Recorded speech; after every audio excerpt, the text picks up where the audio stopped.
প্রথমে আমি একটা ছোটো বাটির হাফ বাটি ছোলার ডাল নিয়ে ভালো করে জল দিয়ে ধুয়ে নিয়ে সারা রাত ওটাকে ভিজিয়ে রেখে দিয়েছিলাম। তারপরে বাজার থেকে কেটে নিয়ে আসা কচুর শাকগুলোকে জল দিয়ে ধুয়ে কড়াইতে সেদ্ধ বসিয়ে দিয়েছি। আর এইদিকে সোমবারের জন্য আমি নিয়ে নিয়েছি 2টো তেজপাতা, শুকনো লঙ্কা, রান্নার জন্য কাঁচা লঙ্কা, 1 টুকরো আদা, নুন, হলুদ, মিষ্টি, গোটা জিরা।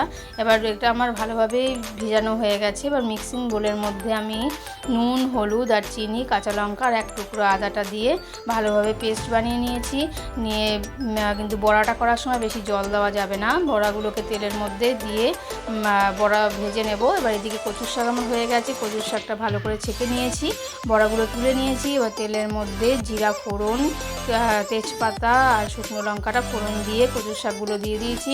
দিয়ে নুন, হলুদ দিয়ে কাঁচা লঙ্কা দিয়ে ভালোভাবে নাড়াচাড়া করে মিডিয়াম আঁচে কিছুক্ষণ ঢেকে রেখে দেবো।